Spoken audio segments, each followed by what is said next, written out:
Hey everybody, Cat's Camper here with a quick video here.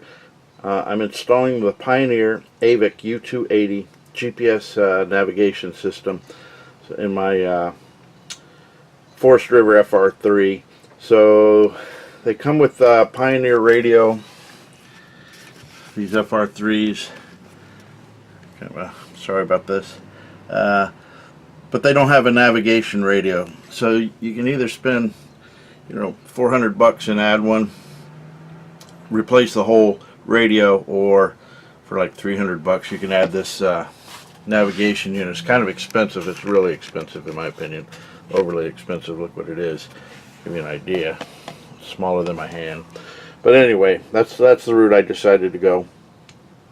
I was kind of worried if I got this thing's hooked up to the TV, it's hooked up to the rear view camera, the side view cameras. I was worried about getting a radio and not being able to hook everything up, so this is what I went with. So installation's not too bad.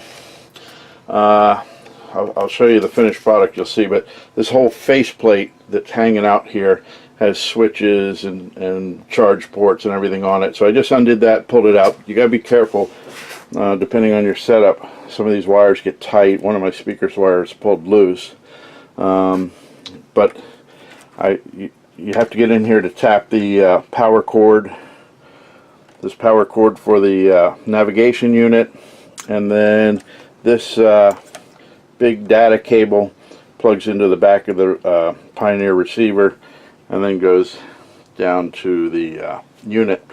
Comes with a GPS antenna, which I put in. I kind of hooked this up temporarily and was running it last night. You can't see it, but that black bar right there, that's metal, and it runs all the way forward on my dash. It runs all the way forward on my dash, and so I did some research online, and you can just put that magnetic GPS antenna on top of the metal, which is what I did, and there's nothing, there's just this plastic above it, and last night it worked. I was getting a really strong signal on the GPS. We'll see out on the road how it works. But so the GPS antenna's right about here under the dash, and there's only this plastic, maybe a piece of wood above it.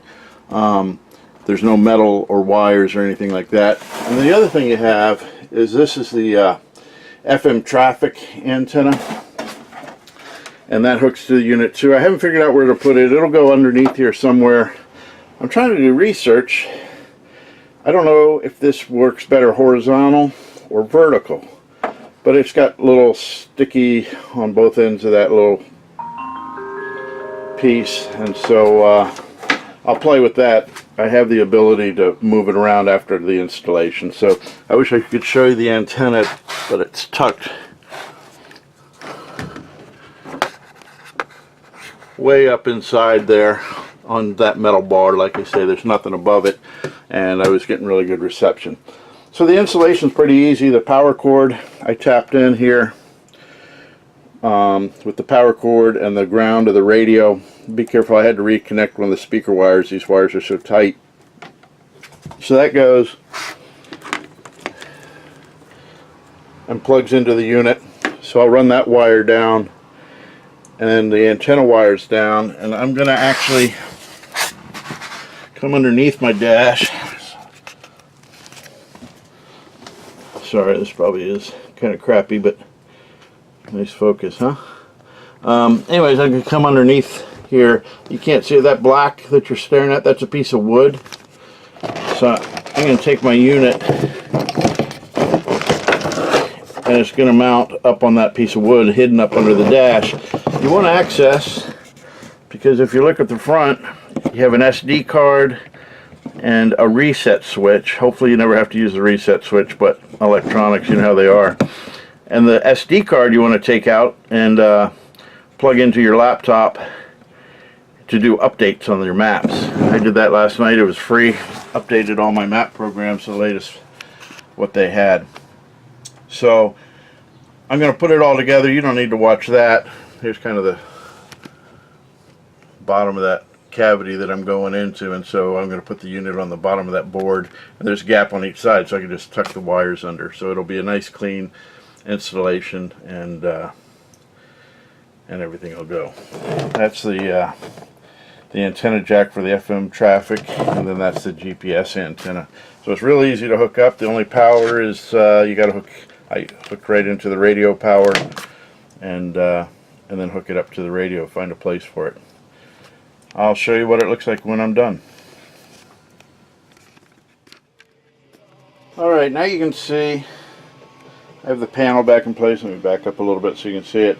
So now the panel's screwed back in place. So that's all I had to take out. And a note for FR3 people, that radio has a metal strap bracket behind it that connects up high and connects to the back. So when you take this out, you'll hit some resistance. I had to go underneath, take the one screw out. The whole thing came out with all the wires for all this stuff here. So everything's done. I just used, the nav radio comes with Velcro, so that's how I mounted it, so I could take it down if I need to get to it. The other thing is, this is the engine cover, and just in case taking this thing out to work on the engine, that would be in the way, I can just pull it down. If it doesn't work, it's a piece of wood there, and I could shoot a couple short screws in there and hold it. But you can see I have easy access to the SD card, and if I ever would have to reset it. And then the wires, you know, I tucked up in there and ran in there. The traffic radio, that's the jack for it. That's just shoved up in there. But so we'll see how that works. But you can see with my GPS radio placement, see if I can get this for you. There's my GPS indicator, and I have 3 white dots, which is good. If they were gray, that means bad. Funny thing is, I put it all in there, and I tucked the wires for the GPS antenna. I never hooked it up, so I only had one little dot, and then once I screwed it into the back of the unit, now it works great. So there it is. That's your home page, or you can go to the radio, turn the display off, and you can go here and use your other functions. So we'll have to give it a try and see how we like it. One reason I went with this also is you do have the option of, let's see if I can figure out, let's see, more settings, route settings, vehicle truck. So you used to be able to put weight and height and length and stuff like that, but now they just have a default truck setting. And then you can also set your route planning to easy, which cuts down on turns, so you're not taking a back road to save 5 minutes but having to make a lot of tight turns or anything like that. So that's why I went with it. It was a GPS designed for trucks, or in my case the RV. I hope this helps you. Oh, a couple other notes for you FR3 people. The radio has a USB port down here. With the newer USB 3s, some people reported issues.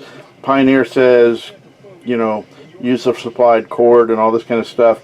Well, they had this extension cord to make that reach here, but there was enough cable, just barely, to plug it in directly with this, directing that, so I took that extension cord out.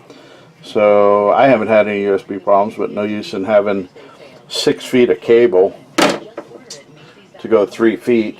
And the other thing I did, FR3, Forest River just crams your microphone for your phone right here, and every time you get in, you knock the darn thing off. So the thing's got a ton of wire, so I rerouted it over here, which is closer to me. I think you have better audio quality on your microphone, and you know, now every time I get in, I'm not going to be banging it with my knee.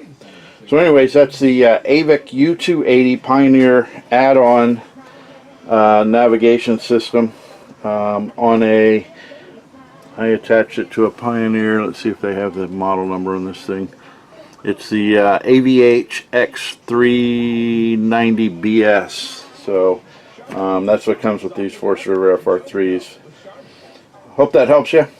Thanks for watching. See you at the campground. Now in grape, strawberry, or pineapple, each layered with cool blue raspberry.